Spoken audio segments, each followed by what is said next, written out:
Ever feel like your job doesn't really matter? Like, you spend hours each day just pushing papers or updating spreadsheets that no one actually reads. Here's the truth that no one wants to admit. A huge part of today's workforce is doing jobs that don't actually need to exist. We're going to dive deep into why so many jobs today seem pointless. Jobs that don't create value, don't improve anything, and sometimes even make things worse. You know what I'm talking about, the countless positions that exist to keep up appearances, the roles where busy work becomes the actual work. And it's not just a few isolated cases. This is a trend that's deeply rooted in the way modern economies operate. So, what's driving this? How did we end up in a world where, despite the promise of efficient free markets, these bull jobs are everywhere? And most importantly, is there a way out? Let's break it down. If you look back just a century ago, most people worked in industries that produced tangible goods or essential services. Farmers grew food. Manufacturers built things. Teachers taught.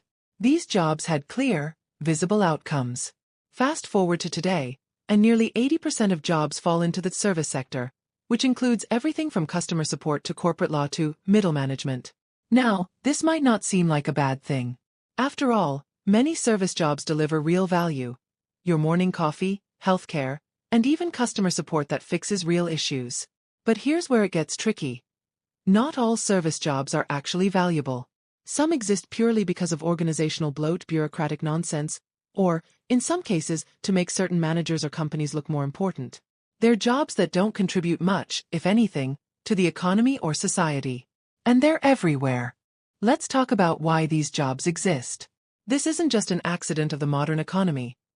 It's the result of a mix of economic, social, and organizational factors. To really get this, we need to go back in time and look at a place where pointless jobs were actually celebrated. The Soviet Union. In the Soviet Union, having a job, any job, was a badge of honor.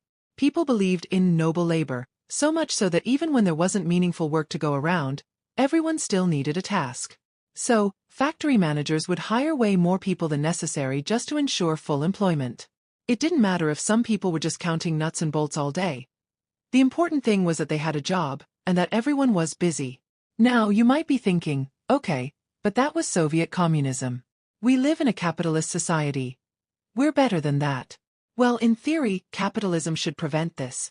The free market, as they say, rewards efficiency. Businesses that cut out unnecessary roles should thrive, while bloated companies full of unnecessary employees should fail. Right. But here's the twist. That's not what's happening. Just like in the Soviet Union, modern corporations are full of unnecessary roles. And it's not just the fluff jobs that we might expect. David Graeber, an anthropologist and author of the book Bullshit Jobs, describes 5 major types of these so-called bull jobs that are thriving in our economy. Flunkies are the roles that exist purely to make someone else look or feel important. Think doormen, receptionists, or even some personal assistants. They're not really essential, especially with modern technology that could easily replace many of these tasks. But they're kept around because someone, somewhere, likes the prestige of having people working under them. Or maybe it just looks impressive for clients to walk in and see a bustling office. But does it add any real value? Not really. Duct tapers are people who spend their days fixing problems that shouldn't exist in the first place. They're the ones who handle issues that could be solved by a simple process change or a bit of automation. For instance, an inventory manager who constantly has to adjust stock levels because the system is outdated. Instead of upgrading the system, the company keeps paying someone to patch it up, day after day. The duct taper's work is technically valuable, but it's only necessary because of poor systems or bureaucracy.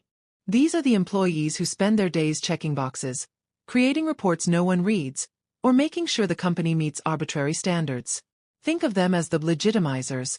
They exist to make companies look good on paper. Maybe they're producing an internal newsletter or planning an event no one attends. But the point isn't the work itself. It's that the company can say, look, we're legitimate. Box tickers keep the wheels of bureaucracy turning without actually contributing to anything of substance. Goons are a different breed. Their work doesn't just lack value. It can actually harm society. Classic examples are corporate lawyers, lobbyists, or patent trolls. They don't produce anything valuable, but companies keep them around because they're necessary for protecting the business against other companies' goons. In the end, it's like an arms race where no one really benefits, but everyone feels they need to participate. Finally, we have the taskmasters. These are middle managers who don't really have much to do besides overseeing people who don't actually need managing. Their primary job is to justify their own existence. They call meetings, create strategic plans, and write mission statements that no one cares about. If you've ever been in a meeting wondering why you're even there, you've probably met a taskmaster. So why do these roles stick around? Shouldn't companies be motivated to cut costs and eliminate these pointless positions? Well, here's the catch. There's actually an incentive to keep them. Just like in the Soviet Union, modern managers like the appearance of a large team. It makes them look important.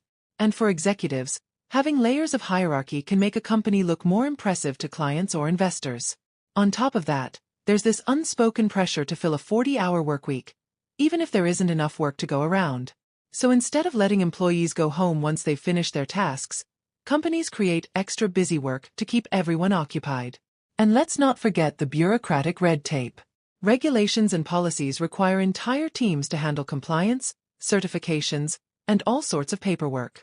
In the end, these bull jobs aren't just a fluke of the system. They're a product of it. So, is there any way to fix this? Well, the reality is, it's complicated.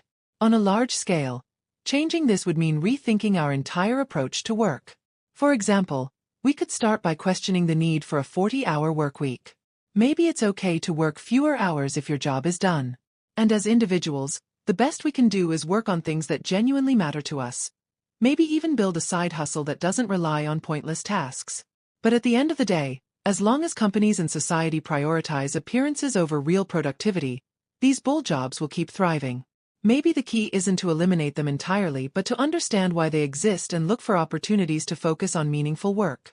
If you're curious about more insights into the strange world of modern work, make sure to watch our next video.